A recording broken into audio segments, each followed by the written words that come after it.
Caros amigos, bom dia, cá estou eu novamente para mais um episódio. Lamento a minha ausência, mas obras em casa, trabalho e tudo mais é complicadíssimo, não é quando a gente quer, é quando a gente pode que faz estes episódios.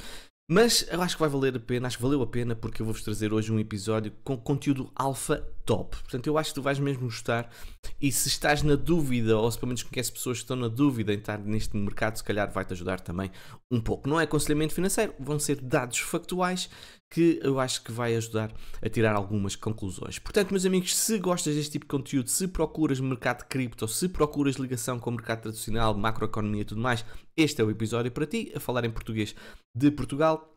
E meus amigos, desde as 7h30 da manhã até às 9h30 que eu estive a preparar este episódio, portanto, se isto não é suficiente para vocês colocarem um gosto, não vos custa muito, demora 2 segundos, enquanto eu demorei 2 horas a preparar isto tudo. Portanto, não há patrocínios, não há publicidade aqui a meio do episódio, é tudo gratuito, portanto, meus amigos, não custa nada, carreguem lá no gosto para ajudar e divulgar este canal e este episódio. Bem, o que é que está a acontecer nos mercados? Nós estamos em máximos históricos, o SP500, nós já tivemos máximos históricos com o ouro e Bitcoin está a lateralizar há cerca de 6 ou 7 meses. Que raio se passa? Porquê é que Bitcoin não arranca? A minha opinião é muito simples e eu vou tentar provar isso com factos. Bitcoin está numa panela de pressão, ou seja, está a começar a acumular para depois, mais cedo ou mais tarde, rebentar. E há vários indicadores que apontam exatamente para isso. Mas eu percebo que quem está neste mercado há algum tempo está um bocadinho como este bebê. Que isto não mexe, nem arrefece, nem aquece e as pessoas ficam muito aborrecidas. Faz parte, meus amigos. Eu tinha-vos dito que quando o mercado estava muito esticado, quando nós fizemos máximos históricos antes do halving, que não era normal e que o Bitcoin precisava de corrigir ou precisava de lateralizar durante muito tempo. E quanto mais tempo o fizer, melhor vai ser para nós. Portanto, isto é uma benção, meus amigos. Repito, isto é uma benção, ok?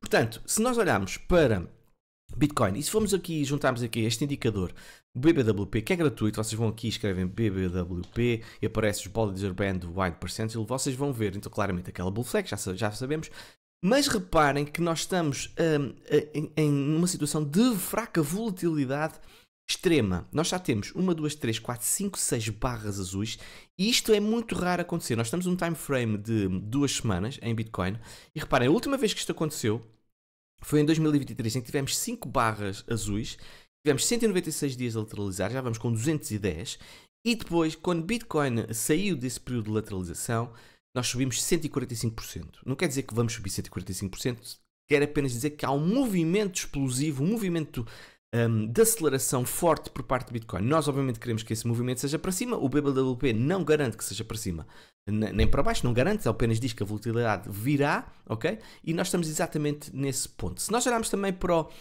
VPVR, nós também podemos ver que estamos num momento muito importante, como podem ver aqui, este biquinho que aqui está a surgir. A partir daqui, nós vamos ter menos resistências. A próxima resistência vai ser mais séria, é os 67 mil dólares, e quando passarmos essa zona dos 67, 68 mil dólares, eu acho que isto pode acelerar mais rapidamente. Então, em máximo histórico, seguramente que isto acelera muito rapidamente.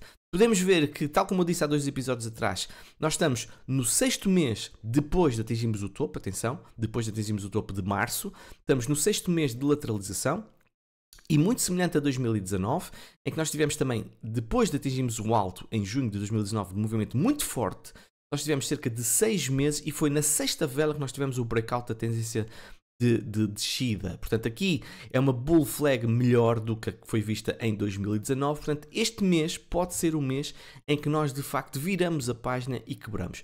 Evidentemente, nós podemos ainda ter um flash crash ainda, já vamos falar um bocadinho mais à frente o que é que poderá levar a isso, mas para já, tendo em conta o passado e o que está acontecendo no presente, é muito bullish. E há muitos dados on-chain que provam exatamente que o Bitcoin está numa panela de pressão. Reparem, ao nível do número de stablecoins, nós estamos em máximos, meus amigos. Estamos com 168,2 bilhões de dólares em stablecoins.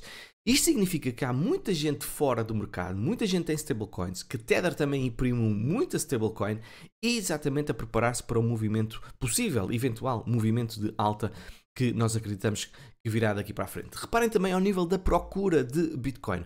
Esteve num movimento muito baixo, claramente uma procura negativa segundo este gráfico, e agora podemos ver que o pico já foi e neste momento está a reduzir aqui este monte invertido, digamos assim, a vermelho. E nós podemos ver também, ao nível dos últimos 30 dias, a procura em Bitcoin claramente está positiva, tendo feito um alto mais alto relativamente a junho e julho de 2024, portanto a níveis de mais ou menos de abril de 2024. Portanto, claramente, nova procura por parte do Bitcoin. Isso é visível também ao nível dos ETFs. E, meus amigos, este gráfico eu acho que é um gráfico muito, muito importante. Se estás a lavar a louça, se estás a andar de bicicleta, se estás a caminhar, não sei o quê, olha para este ecrã, olha para o ecrã, porque eu acho que é importante olhar para isso. Ao nível de carteiras, com mais de 1000 Bitcoins, nós disparamos desde maio de 335 mil carteiras para 1,9 milhões de carteiras com mais de 1000 BTCs. Isto é um disparo enorme. Agora reparem o que aconteceu no preço. Sempre a corrigir, sempre a lateralizar. Isto é um período de acumulação de 6 meses. Reparem bem o que aconteceu em 2020. Nós tivemos a mesma situação, em que tivemos um disparo de forte acumulação também de carteiras com mais de 1000 bitcoins e depois reparem o que aconteceu ao preço. Teve uma subida muito, muito expressiva que levou então aos tais 70 mil dólares. Portanto, que a história se repita será efetivamente um bom sinal. Este gráfico, que é o Supply and Profit Trend, também é muito interessante porque mostra que nós tivemos aqui um cruzamento, que há uma tendência, vou agora ter que clicar mais fácil, a tendência da oferta do lucro mostra um cruzamento de alta entre as principais entre as médias mensais e trimestrais, e o facto de ambas as métricas estarem abaixo da média anual fortalece este sinal que nós podemos constatar. Isto indica que os jogadores, que os players, digamos assim, que os traders acumularam posições a preços favoráveis. E sempre que nós tivemos este cross, normalmente Bitcoin subiu. Reparem, podemos ver claramente aqui no gráfico,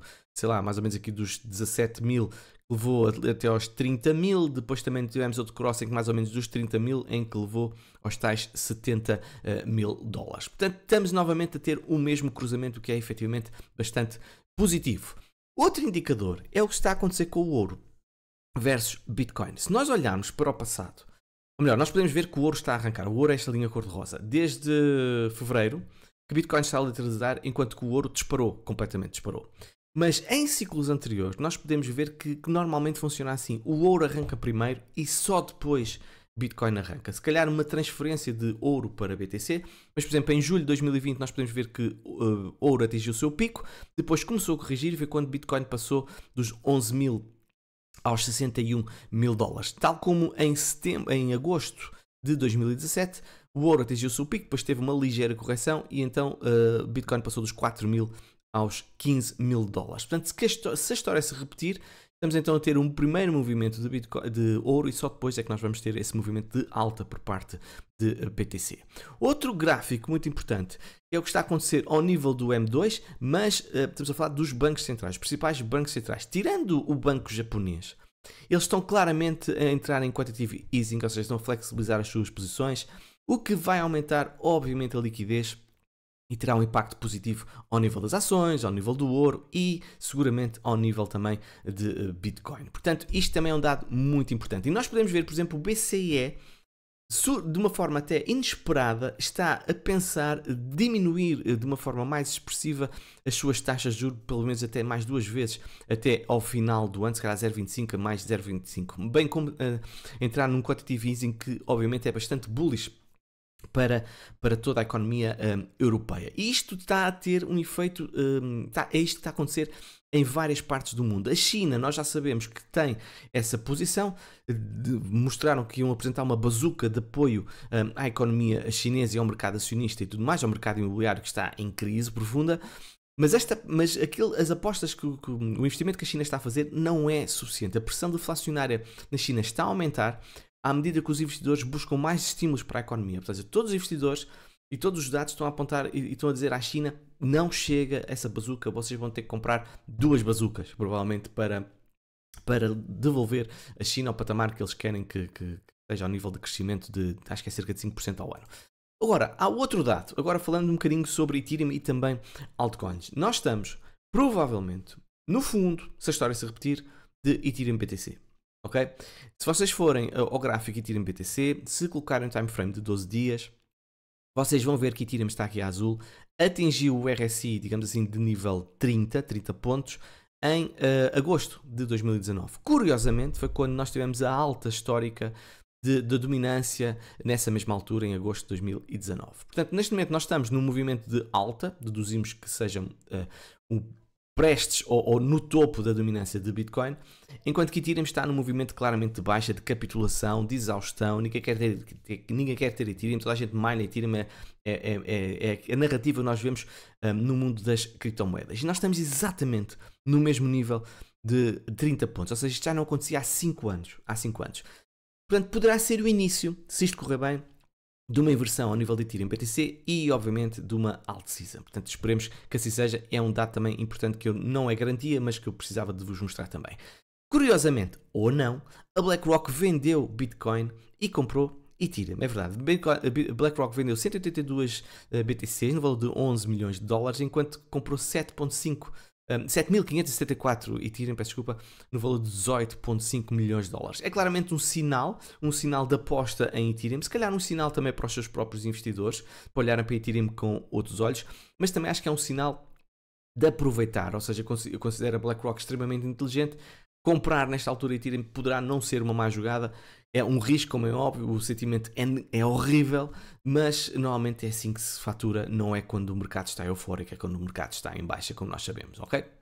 Agora, poderá acontecer um Black Swan, por exemplo, aquilo que eu vos estava a dizer, em que nós tivemos, onde é que isso está, de 2019, 2020, em março de 2020, a situação do Covid. Nós, a nível das cripto, podemos ter, de facto, um Black Swan. E o que é que poderá levar a Black Swan? Em primeiro lugar, houve um esquema Ponzi, que vocês seguramente devem se lembrar, que é o Pulse Token, que começou a movimentar Ethereum que possui e começou a vender. Eles venderam cerca de 7 mil Ethereum dos 542 mil Ethereum que possuem no valor de 1,3 bilhões de dólares. E esses 7 mil Ethereum levou uma queda de cerca de 4%. Imaginem o que é vender todo aquele capital de Ethereum no mercado de uma forma imediata. E evidentemente que ia crescer Ethereum, evidentemente que ia crescer Bitcoin também, ia crescer todas as altcoins, portanto ia ser um dia mesmo dantesco nos mercados e também um dia de uma excelente oportunidade para quem tivesse capital fresco. Outro aspecto que pode levar um Black Swan ao nível das criptomoedas é os Estados Unidos resolverem vender as suas 70 mil Bitcoins apreendidas na altura do caso da Silk Road, o caso em que se comprava droga com Bitcoin e tudo mais. Portanto, evidentemente que Donald Trump, se ganhar, já disse que não o irá fazer. Kamala Harris, não sabemos ainda o seu posicionamento relativamente a esta situação. Ou seja, se isto acontecer ao mesmo tempo, meus amigos, e vamos ter claramente um evento Black Swan no mundo das criptomoedas e ninguém está preparado para isso, não há análise técnica que preveja essa situação. Outro aspecto que poderia levar a um Black Swan é se Satoshi Nakamoto vendesse todas as bitcoins que tem, cerca de 1 milhão de bitcoins que possui. E eu estive a ver o documentário da HBO, em que o principal alvo, digamos assim, que poderá ser na Satoshi Nakamoto é Peter Dot. Portanto, Peter Dot está obviamente naquela parte do core Bitcoin, daqueles logo dos primórdios e tudo mais, bem como outros também. E a minha opinião relativamente ao episódio é que pode ser ele como pode não ser ele. Okay? É uma especulação. Há dados, sim, que indiciam. Os mais fortes é claramente, por exemplo, quando Satoshi Nakamoto faz um texto e a seguir entra Peter Todd, que se registra na mesma altura e completa o raciocínio de Satoshi Nakamoto. É muito estranho. E a partir daí Satoshi Nakamoto não aparece mais. Ou seja, parece que se quis afastar ali de Satoshi Nakamoto e que pode ter sido uma falha de Peter Todd ser de facto ele, Satoshi Nakamoto. Outro dado que poderá indiciar que é Peter Todd, Satoshi Nakamoto, é que há um texto, há um chat, digamos assim, em que ele revela que há uma forma que ele diz que é o maior especialista do mundo em vender Bitcoin sem que seja possível detectar essa mesma venda, ou seja, existe um mecanismo de burn de BTC público em que as pessoas podem então queimar essa BTC e ele diz que vendeu e que queimou essas mesmas Bitcoins. Agora, obviamente que eu ao ver aquilo fiquei a pensar, por que raio é que um gajo vai vender Bitcoin ou vai queimar Bitcoin só porque sim? Mas porquê? Se for Satoshi Nakamoto faz sentido, ok? Faz sentido porque ele assim não quer ter nenhuma ligação a Satoshi Nakamoto então elimina qualquer prova que possa levar a essa ligação. A boa notícia é que se é ele já queimou aquele 1 milhão de BTC e é 1 milhão que é retirado do supply total de BTC. Evidentemente que há quem critique também o documentário, mas daquilo que eu tive a ver, Peter Todd, sempre que foi dada a palavra para ele defender-se, ele não se defendia como deve ser. Ele ria-se, ele dizia, sim, eu sou Satoshi Nakamoto, apontava o dedo, não, porque é que não é ele, mas nunca foi dito por A mais B, com argumentação credível. Meus amigos, eu escrevi isto porque isto assim, ou eu disse isto porque isto assim. Não era convincente, e ali aquela linguagem corporal era muito, muito fraquinha, na minha opinião. Não sei, não faço a mínima ideia, mas para mim, a pessoa mais próxima, claramente, para ser Satoshi Nakamoto é Peter Todd, até prova em contrário, como é óbvio, ok?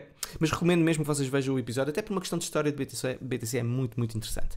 Relativamente aos dados então da inflação que nós tivemos na semana passada, ou seja, na sexta-feira, ela baixou de 2.5 para 2.4, mas foi acima das expectativas de 2.3 para 2.4. O Initial Jobless Claims aumentou e isso sim é que é mais preocupante, mas também é verdade que houve um furacão nos Estados Unidos que pode também estar a ligar este aumento ao nível de desemprego momentâneo, porque isto está sempre a surgir estes dados de emprego ou jobless claims, digamos assim, de apoio a desempregados. Portanto, vamos continuar a aguardar. 4.4 a nível de desemprego é a linha vermelha que nós não podemos passar e até prova em contrário vamos continuar a achar que estamos perante uma soft landing, não uma hard landing. Grande alta pela frente, Coreia do Sul deve aprovar ETFs cripto em breve, portanto aqui em outras notícias muito bullish também para BTC, porque é mais capital que irá entrar. Michael Saylor revela planos de transformar MicroStrategy num banco de Bitcoin.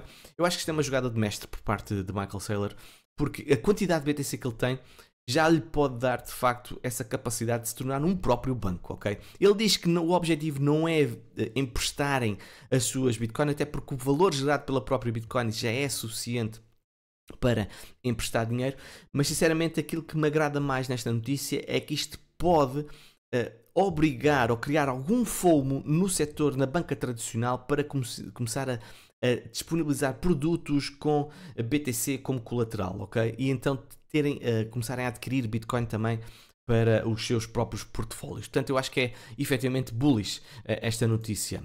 Mt. Gox adia prazo de pagamento para 2025, aliviando preocupações com pressão de venda de Bitcoin. A ler assim até parece que é um dado positivo, mas eu, sinceramente eu preferia que isto fosse estes fantasmas todos da Silk Road, da Mt. Gox, daquela situação de Ethereum também, que isto fosse tudo para trás das costas, saíssem estes armários todos, estes esqueletos todos do armário, para depois ficarmos libertos desta pressão e destas sombras que ainda pairam. Além disso, estas pessoas estão a sofrer, ficaram entaladas com muito capital e merecem suas BTCs de volta e merecem de facto voltar a ter uma vida minimamente normal e ultrapassar esta situação que foi muito complicada. Mas pronto, fica aqui a notícia. Amigos brasileiros, que eu sei que há muitos, Argentina está-vos a ultrapassar, pessoal. Vocês têm que liderar então novamente a BTC na América Latina. Pronto, apenas a título de curiosidade. E relativamente a eleições americanas, porque é que eu falo tantas vezes isto? Porque estamos a cerca de 28, 29 dias de eleições e nós já sabemos, Donald Trump, o posicionamento, e foi tão vocal relativamente às cripto, obviamente que vai trazer um boom ao mercado das criptomoedas, acho que não há grandes dúvidas relativamente a isso. E podemos ver que no Polymarket ele está-se a afastar cerca de 9%, 10 pontos percentuais, mas tal como eu disse no último episódio, Polymarket não é o Holy Grail das sondagens, atenção. Se formos ver, por exemplo, no The Guardian, nós podemos ver que Kamala Harris está à frente por 2 pontos percentuais. Se nós formos ver o New York Times, podemos ver que Kamala Harris está à frente por 3 pontos percentuais. Se nós formos ver BBC, do site da BBC, Kamala Harris está à frente também com 48 pontos percentuais contra Donald Trump 46 pontos percentuais. E se formos ver o Economist, podemos ver que Kamala Harris está com 50.2 e Donald Trump 46.4. Evidentemente que não quer dizer que quem ganhe tenha mais votos será presidente, isto tem a ver com o número de senadores eleitos. Portanto, vamos ficar a aguardar com muita expectativa aquilo que vai acontecer e isto é mesmo a tirar a moeda ao ar 50-50. Falando por moeda, estamos a falar aqui também que o cofundador do Ripple doa $1 milhão em XRP para a campanha de Kamala Harris. Portanto, é muito curioso este tipo de abordagem quando o Ripple está a lutar contra a SEC em tribunal. O cofundador do Ripple doa $1 milhão em XRP para uma possível futura presidente americana. Pronto. Ok, é sinais dos tempos. Okay? Nada como comprar, entre aspas, um perdão ou uma saída mais simpática para Ripple. Agora sou eu a ser má língua. Por fim, meus amigos, Espero que não estejam nesta situação. Mulher fica furiosa ao descobrir que o marido vendeu Bitcoin atrás pelo preço de banana. Ou seja, espero que vocês não tenham vendido as vossas Bitcoins a 15 mil, 16 mil, 17 mil, 20 mil, 25 mil, 30 mil. E que a vossa mulher fique feliz e contente. Pelo menos cá em casa ela continua feliz e contente. Esperemos que assim continue também. Já sabem, happy wife, happy life. Meus amigos, até uma próxima.